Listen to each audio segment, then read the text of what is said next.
Morning students, in our business studies lecture of plus 2 class, we are going to start our chapter number 4, that is a planning and its types, in which we are going to study planning and its concept.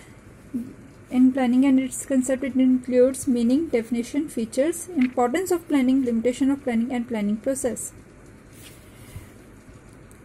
Firstly, we are going to learn the meaning of plan. Why planning is important. A manager who acts without planning must learn to live without profit. एक manager जो planning के साथ कोई काम नहीं करता, who act without planning, who work without planning must learn to live without profit. वो profit के बिना जीना सीख ले, क्योंकि प्लानिंग के बिना अगर हम किसी काम में प्रॉपर प्लानिंग नहीं करते तो हमें वो जो काम कर रहे हैं उसका प्रॉफिट भी नहीं मिलता. सो प्रॉफिट को अर्न करने के लिए, जो भी हमारा डिजायर्ड प्रॉफिट है उसे अर्न करने के लिए प्लानिंग जो है वो मस्ट है. If you fail to plan, you plan to fail. अगर आप प्लान करने में फेल हो, आप प्लान प्रॉपरली नहीं कर सकते, इसका मतलब क्या है, आप फेल होने के लिए अपनी प्लानिंग तैयार कर रहे हैं. ओके, सो इससे आपको पता लग जाता है कि हमारी लाइफ में, हमारे किसी वर्क में प्लानिंग कितनी ज़रूरी है, प्लान कितना ज़रूरी है. Now the meaning. First, planning the basic function of management. Planning क्या है? Basic function. मैनेजमेंट का बेसिक फंक्शन है, फर्स्ट फंक्शन है. And with it starts the other function of management. और इसी से ही मैनेजमेंट के जो बाकी फंक्शंस हैं, planning, organising, directing, staffing etcetera, ये सभी इसी से ही स्टार्ट होते हैं. So long planning doesn't determine the objective and the methods to achieving those objectives and other functions of like organising, staffing, directing, controlling are meaningless. कहते हैं कि अगर हम किसी काम में प्लानिंग नहीं करते, हमारे ऑब्जेक्टिव डिटरमाइन नहीं होते, डिफाइन नहीं होते कि हमने क्या काम करना है, क्यों प्लानिंग करनी है, उतनी देर तक हम मैनेजमेंट के जो बाकी फंक्शन है वो भी अचीव नहीं कर सकते, वो भी हमारे लिए मीनिंगलेस रहेंगे. First is the meaning of planning. Planning क्या है? It refers to thinking before. काम करने से पहले सोचना, उसे ही प्लानिंग कहा जाता है. Planning forms the part of management which lays down the objective and various activities to be done for the attainment of those objective. Planning क्या है कि काम करने से पहले कुछ डिसाइड करना, हमने क्या अचीव करना है, हमारे काम करने के ऑब्जेक्टिव्स क्या है, हमने क्या काम करना है, हमने क्यों काम करना है, हमने कैसे काम करना है, हमने कौन सा काम करना है. That is known as planning. कि हमने ये सब डिसाइड करना है, व्हाट टू डू, क्या करना है, हाउ टू डू, कैसे करना है, व्हेन टू डू, कब करना है, by whom it is to be done, कि वो काम कौन करेगा, मैं करूँगी, मेरा भाई करेगा, मेरी मम्मा करेगी, मेरे पापा करेंगे, मेरा हस्बैंड करेगा, कौन काम ये करेगा, ये सब डिसाइड करना ही प्लानिंग है. So deciding about these aspect is called planning. इसी को ही डिसाइड करना, उसे प्लानिंग कहा जाता है. Now the definition of planning by Koontz and O'Donnell.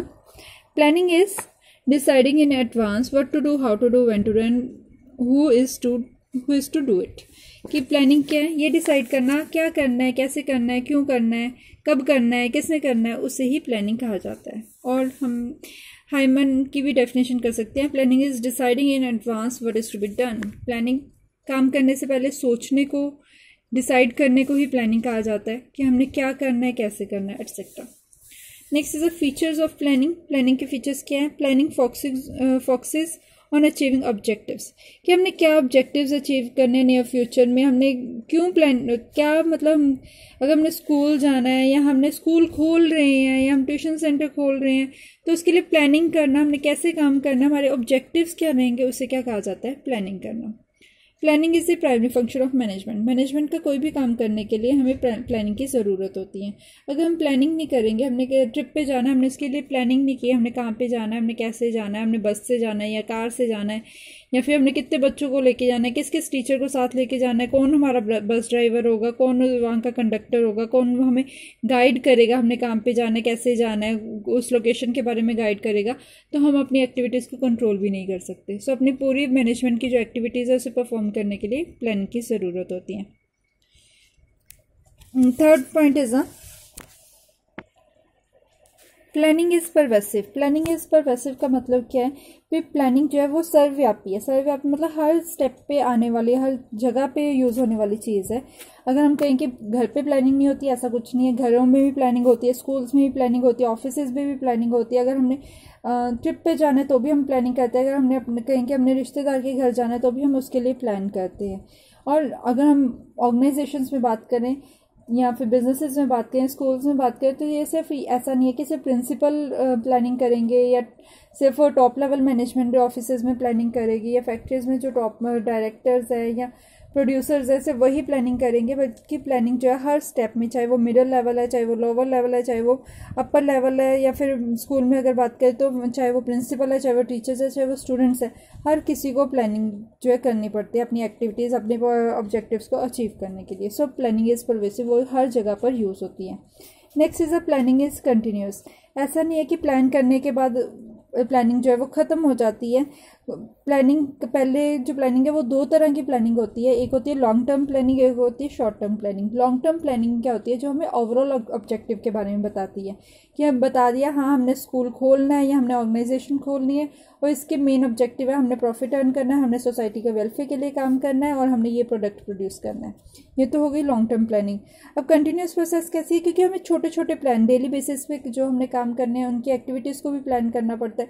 हमने वीकली बेसिस पे जो काम करना है, हमने ईयरली बेसिस पे जो काम करना है, हमें उन सब चीज़ों के लिए एक्टिविटीज़ को प्लान करना पड़ता है। सो प्लानिंग जो है कंटिन्यूस है कि हमें हर छोटी मोटी एक्टिविटी के लिए भी प्लान करना पड़ता है, हर काम के लिए प्लानिंग करनी पड़ती है। अगर एक बार प्लान बना लिया, अगर हम उसे अचीव नहीं कर पा रहे, उससे टारगेट अचीव नहीं कर पा रहे, तो हमें दोबारा से प्लान बनाना पड़ेगा कि हम अपने डिज़ायर टारगेट्स को कैसे अचीव करें। Next is planning is futuristic. Futuristic मतलब प्लानिंग हम इससे भी कर सकते हैं। हम लॉन्ग टर्म प्लान से यहाँ पे बात डिस्कस करेंगे कि प्लानिंग से हम लॉन्ग टर्म प्लान्स बनाते हैं ताकि हमें फ्यूचर में हम क्या ऑब्जेक्टिव्स अचीव करना चाहते हैं। फ्यूचरिस्टिक मतलब कि हम फ्यूचर के बारे में सोचते हैं कि आज से 10 साल में हम अपने बिजनेस को कहाँ तक पहुँचाना चाहते हैं, उससे पहुँचाने के लिए हमें क्या क्या काम करने चाहिए। तो हम आने वाले 10 सालों में, आने वाले 5 सालों में हमने क्या क्या काम करने हैं। सो हमें फ्यूचर 5 साल जो है वो फ्यूचर के बारे में बता रहा है, हमें 1 साल के बाद की बात बता रहे हैं कि हमने 1 साल में ये ऑब्जेक्टिव अचीव करना है, उसको काम करने के लिए हमने प्लान्स बनाने हैं, उस ऑब्जेक्टिव को अचीव करने के लिए प्लान्स बनाने हैं। So it is a futuristic. हम ये डिसाइड करते हैं कि हमने फ्यूचर में क्या टारगेट अचीव करने हैं। Next is a planning involves decision making. अब प्लानिंग में हमें डिसीजन मेकिंग में हेल्प करती है, डिसीजन मेकिंग इन्वॉल्व करती है, क्योंकि प्लान अब हमारे पास कोई भी काम करना तो हमारे पास वैरायटी ऑफ आइडियाज़ जो है वो इन्वॉल्व होते हैं उसमें। अब कौन सा आइडिया बेस्ट है ये भी हमने प्लान करना होता है, ये भी हमने डिसाइड करना होता है। सो इसमें डिसीजन मेकिंग इन्वॉल्व होती है। लाइक मेरे पास अपने घर से स्कूल जाने के लिए 3 रास्ते हैं, तो अब ये प्लानिंग है कि मैंने स्कूल जाना है। अब डिसीजन मेकिंग है मैंने कौन से रास्ते से स्कूल जाना है, पहले रास्ते से यानी दूसरे से यानी तीसरे से जाना है। So it involves decision making. कोई भी काम करना है उसमें हमारे पास वैरायटी ऑफ अल्टरनेटिव्स जो होते हैं वो इसमें इन्वॉल्व होते हैं। अब कौन सा बेस्ट अल्टरनेटिव हमने चूज़ करना है, उसके लिए उस प्लानिंग में अल्टरनेटिव को चूज़ करने के लिए जो हम डिसीजन लेते हैं, तो सो प्लानिंग में डिसीजन मेकिंग भी इन्वॉल्व होती है। Next is a planning is a mental exercise. Mental दिमाग की एक्सरसाइज है। हम क्यों करें, कैसे करें, क्या करें, ये सब हम दिमाग से सोचते हैं। फिजिकल वर्क इसमें बहुत थोड़ा होता है। Next is the importance of planning. Planning क्यों ज़रूरी है, ये हमारे लिए क्यों ज़रूरी है, इसकी क्या इंपॉर्टेंस है। Planning provide directions. प्लानिंग हमें बताता है कि हमारा एंड रिजल्ट क्या होगा। हमारा अगर एंड रिजल्ट ये है कि हमने स्कूल पहुंचना है, तो उसके लिए हमारे पास कौन कौन से रास्ते हैं, हमें डायरेक्शन पता लगता है कि हमने किस रास्ते से काम करना है। Next is a planning reduce risk of uncertainty. अगर मैं बिना प्लान से कोई काम कर रही हूँ, सपोज कि मैंने आज का लेक्चर प्रिपेयर नहीं किया, मैंने कोई प्लानिंग नहीं की कि मैंने क्या पढ़ाना है, कैसे पढ़ाना है, क्यों पढ़ाना है, तो फिर मेरी अनसर्टेनिटीज़ मतलब कि मुझे भूल जाएगा कि मैं क्या टॉपिक करा रही हूँ, मैं कंफ्यूज हो रही हूँ, मैं कौन सा चैप्टर पढ़ाऊँ, या फिर मुझे टॉपिक के बारे में कुछ पॉइंट्स जो है वो क्लियर नहीं हो रहे। अगर प्लानिंग की होगी, अगर मैंने पहले ही सारा डिसाइड किया होगा, तो मैं चैप्टर तैयार करके फिर आपको पढ़ाऊँगी। पर अगर मैंने प्लानिंग नहीं की, कुछ डिसाइड नहीं किया, तो मेरे लिए अनसर्टेनिटीज़ जो हैं वो अराइज हो सकती है, रिस्क ऑफ अनसर्टेनिटीज़ वो इंक्रीज हो सकते हैं। Next is a planning reduce overlapping and wasteful activities.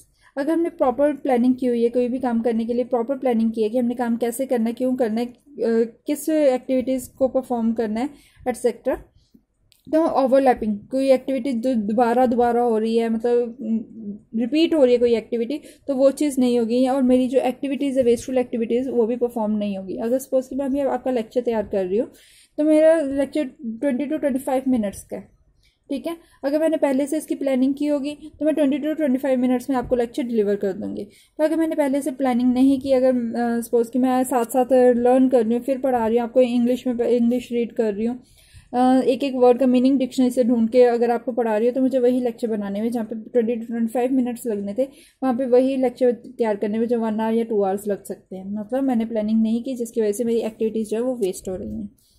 Next is a planning promotes innovatives idea. Innovatives idea मतलब नए नए आइडियाज़। अब मैंने यहाँ से स्कूल जाना है, मेरे पास 3 रास्ते हैं स्कूल पहुँचने के लिए। एक में मुझे 15 मिनट लगते हैं, दूसरे में 20 मिनट्स लगते हैं, तीसरे रास्ते में मुझे 25 मिनट्स लगते हैं। बिकॉज 15 मिनट्स वाले जो है वो सीधा रास्ता है, 20 मिनट्स वाला वो थोड़ा टेढ़ा मेढ़ा रास्ता है, और 25 मिनट्स वाला उसमें लाइक हम कह लेते हैं रोड वगैरह ख़राब है। इनोवेटिव आइडियाज़ मतलब कि नई डिस्कवरीज वगैरह हेल्प करने में, नई डिस्कवरीज वगैरह नए आइडियाज़ ढूंढने में हेल्प करता है कि हमने ये काम किस तरह अचीव करना है। और मैंने 25 मिनट्स वाला रास्ता जो है वो बिल्कुल सीधा रास्ता है, बहुत पास स्कूल पड़ता है, पर उसके वहाँ पे जो है कि रास्ता जो है वो ख़राब है, इसकी वजह से ज़्यादा टाइम लगता है। तो मैं इनोवेटिव कोई वहाँ पे नया तरीका ढूंढूंगी वहाँ से निकलने के लिए, कि मैं साइड से नहीं चली जाऊँगी, या फिर कह लो कि मैं साइकिल पे चली जाऊँगी, मैं बाइक पे चली जाऊँगी। तो जो भी मुझे इनोवेटिव आइडिया लगता है, जो बेस्ट है, जो आइडिया मतलब सूट करता है, तो वो मतलब प्लानिंग को प्रमोट भी करता है। मतलब हम अपने प्लानिंग को अचीव करने के लिए, अपने ऑब्जेक्टिव्स को अचीव करने के लिए, अपने काम को अचीव करने के लिए न्यू आइडियाज़ जनरेट करते हैं, न्यू आइडियाज़ प्रमोट करते हैं, ताकि हम अच्छे से काम कर सकें, जिससे हम ये भी कह सकते हैं कि मैनेजर्स की थिंकिंग प्रोसेस को इम्प्रूव करते हैं। Next is a planning facilitates decision making. जैसे कि हमने पहले यहाँ पे पढ़ा था, प्लानिंग इन्वॉल्व्स डिसीजन मेकिंग। इसी में ये पॉइंट्स आ जाएगा, प्लानिंग फैसिलिटेट्स डिसीजन मेकिंग के। वहाँ पे हम वैरायटी ऑफ डिसीजंस लेने पड़ते हैं प्लानिंग में। हमारे पास काफ़ी सारे अल्टरनेटिव्स होते हैं किसी भी काम करने को अचीव करने के लिए, काफ़ी अल्टरनेटिव्स होते हैं, काफ़ी मेथड्स होते हैं एक काम को अचीव करने के लिए। तो हमें डिसीजन मेकिंग भी करनी पड़ती है, इसमें डिसीजन लेने पड़ते हैं कि कौन सा अल्टरनेटिव्स वो बेटर है, और उसके रिगार्डिंग हमें सोचना पड़ता है। So it involves thinking a lot of managers. Next is a planning established standard of control, standard for controlling. Planning establish a standard for controlling मतलब कि इस कंट्रोलिंग के लिए एक स्टैंडर्ड डिसाइड करता है कि हमने एक टारगेट पता लग जाता है हमें कि हमने काम क्या हमारा एंड रिजल्ट होगा। अगर मैं कह रही हूँ कि मैंने आपके स्कूल क्लास में पढ़ा रही हूँ, मैंने सोचा ही नहीं है कि मैंने आपसे क्या रिजल्ट अचीव करवाना है, ठीक है, तो मैं ऐसे रफली पढ़ाती रहूँगी आपको। अगर मैंने पहले ही टारगेट लेके चल रही हूँ, मैंने आपका रिजल्ट जो है वो 100% अचीव करवाना है, मतलब कि मैक्सिमम स्टूडेंट्स जो है 100% मार्क्स लें, तो मैं आपको जो बुक की बारीकियों से वो आपको डिस्कस करूँगी।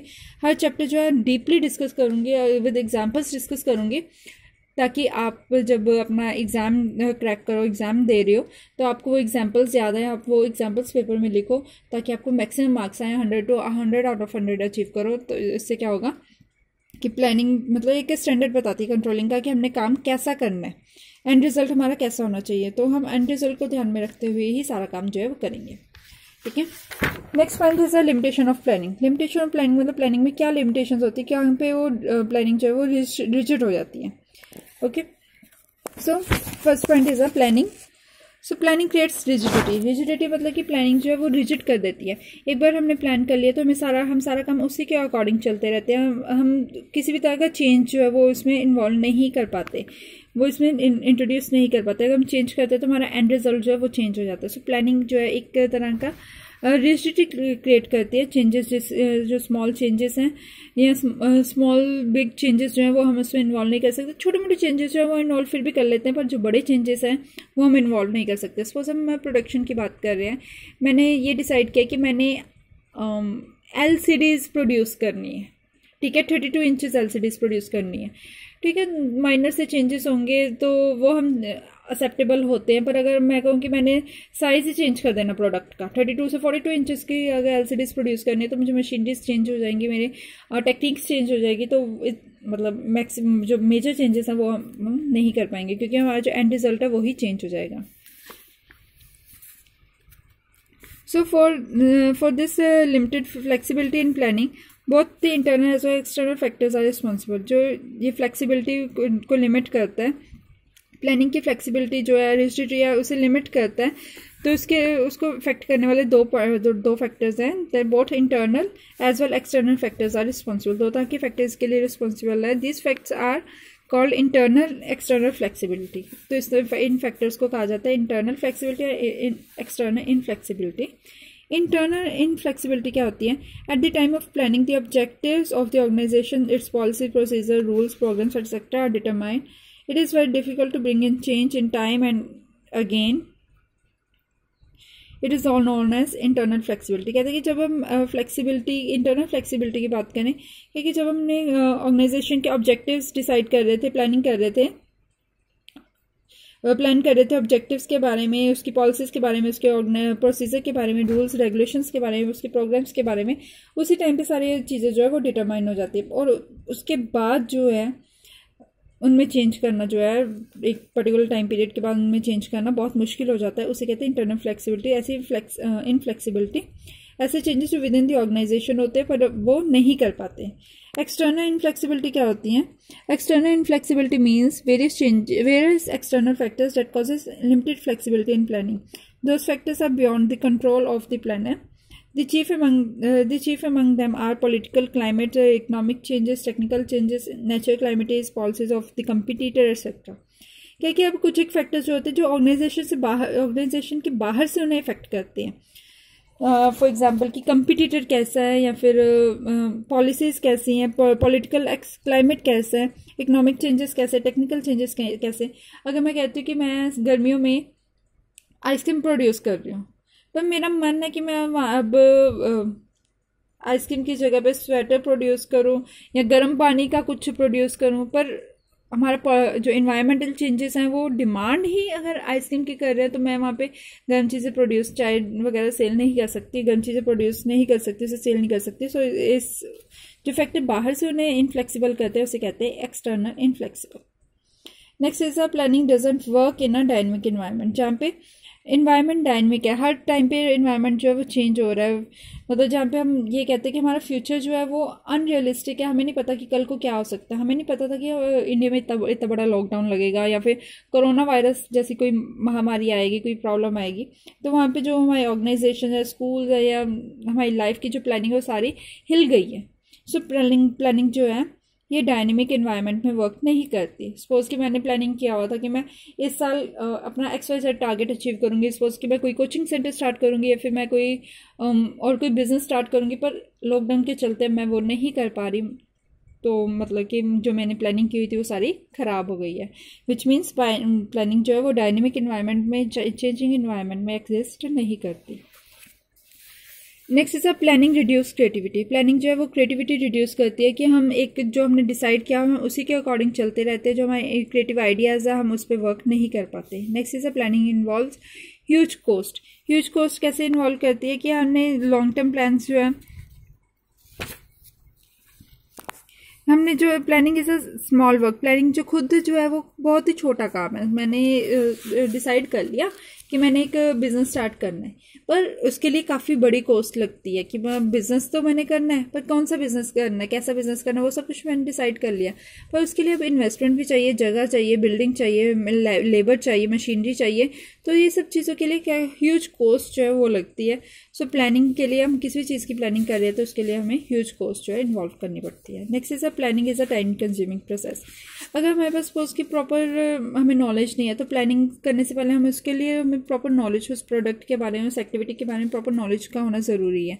तो इसके लिए प्लानिंग जो है वो टाइम कंज्यूमिंग होती है। हमें उसके सारे प्रो एंड कॉन्स, मतलब कि पॉजिटिव और नेगेटिव, प्रो एंड कॉन्स, जो पॉजिटिव और नेगेटिव पॉइंट्स है वो सभी उसकी स्टडी करनी पड़ेगी, उसके बारे में सोचना पड़ेगा, उसको डिस्कस करना पड़ेगा अपने मेंबर्स के साथ। तो प्लानिंग जो है वो काफ़ी ज़्यादा टाइम लेते हैं। So planning is a time consuming process, जिसकी वजह से एक्टिविटी जो है वो डिले हो सकती है। Planning doesn't guarantee success. एक अगर हम प्लानिंग बात करें कि हमने प्लानिंग की है, पर उसके मतलब ये नहीं कि हमें सक्सेस मिलेगी ही मिलेगी। कई बार प्लानिंग जो है वो गलत भी पड़ जाते हैं। हम गलत से एस्टिमेट लगा लेते हैं, फ्यूचर को गलत एस्टिमेट कर लेते हैं, फिर प्लान हमारा कई बार गलत होता है, हम गलत अल्टरनेटिव चूज़ कर लेते हैं। सो प्लानिंग से ज़रूरी नहीं है कि हर प्लान जो है वो सक्सेस हो। कई बार प्लानिंग जो है वो गलत भी हो जाती है, उससे सक्सेस जो है वो गारंटेड नहीं है। Next is a process of planning. Process of planning को मतलब आपको किसी भी चीज़ के बारे में प्लान करने के लिए हमें कुछ स्टेप्स को फॉलो करना पड़ता है। डेट इज अ प्लानिंग की जो यहाँ पे स्टेप्स दिए हुए हैं, that are it is a process of 7 steps. That is a first one is a setting objective. सबसे पहले हमने ऑब्जेक्टिव सेट करने के हमने क्या करना है, किस चीज़ के रिगार्डिंग प्लानिंग करनी है, हमारे एंड रिजल्ट क्या होंगे। ठीक है। So objectives are those end points for whose attainment all the activities are undertaken, कि एंड रिजल्ट है जिसको अचीव करने के लिए हम ये सारा काम कर रहे हैं। ऑब्जेक्टिव्स के एंड रिजल्ट है जिसे अचीव करने के लिए हमें सारे काम करने हैं। तो सबसे पहले हमने क्या अचीव करना है, हमें वो ऑब्जेक्टिव्स ही डिसाइड करने पड़ते हैं। For example, a company wants to raise its sale to 2000 crore. This is the organizational objective. This objective can be defined in this way. Suppose say the company has 4 major products and their expected sale is 1000 crore, 500 crore, 300 crore, 200 crore respectively. In this context, the objective of different department will be determined. For example, the production department will come to know the amount of production of each product, and in the end all the employees of the different department will be told about it and what is expected of them. मतलब कि अब मैं चाहती हूँ कि मेरी company है जिसकी सेल्स जो है वो सपोज आज के टाइम पे 500 करोड़ है, पर मैं उसे इंक्रीज करके 2000 करोड़ करना चाहती हूँ।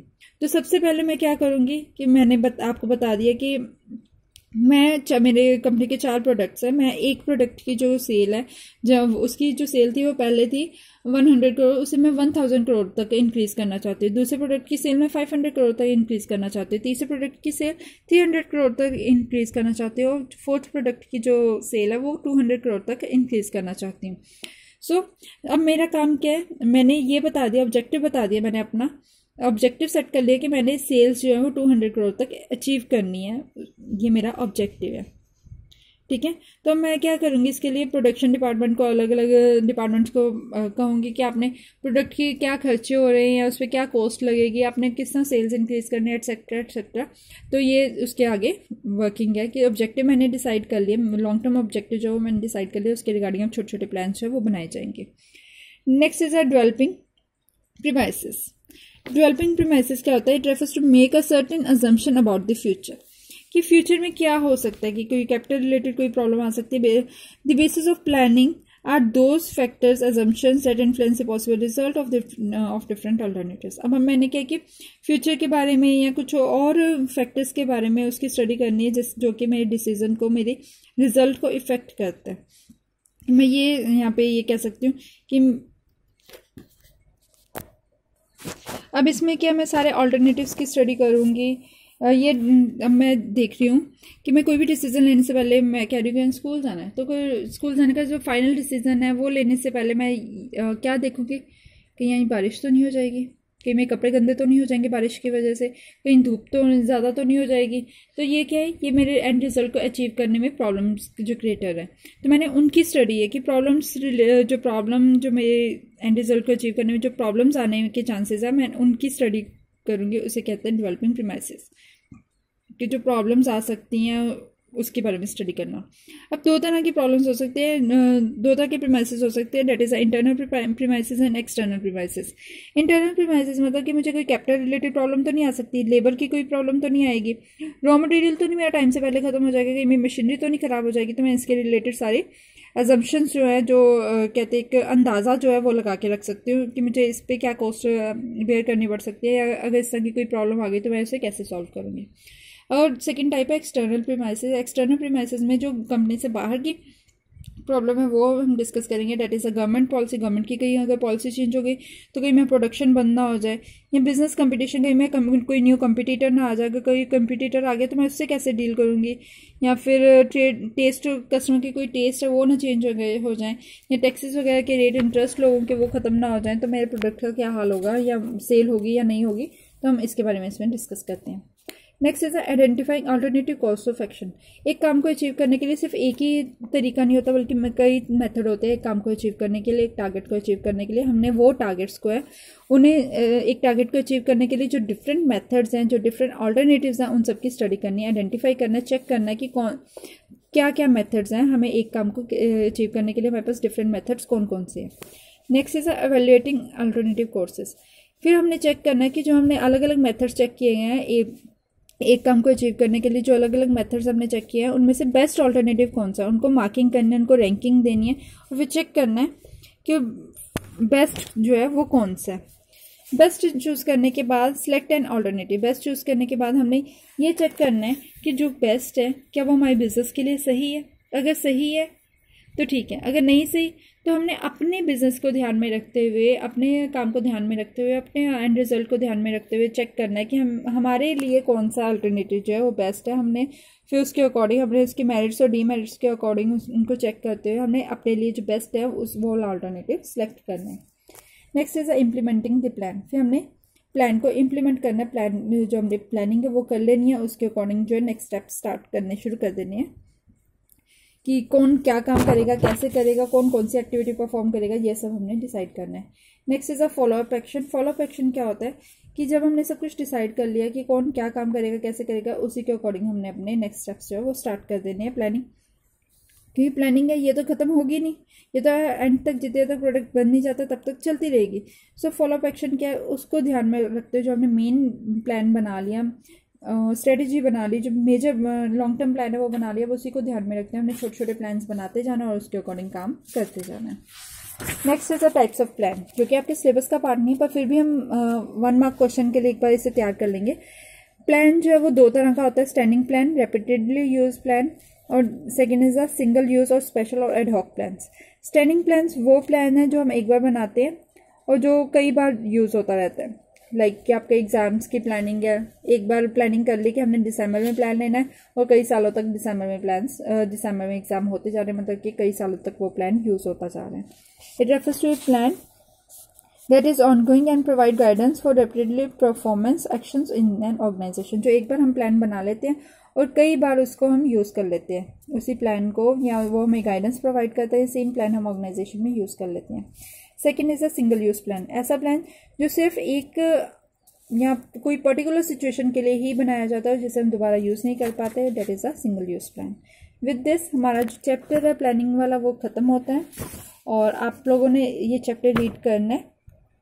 अगर आपको कोई भी प्रॉब्लम है, you will discuss with me on your next zoom meeting which is on tomorrow. Thank you.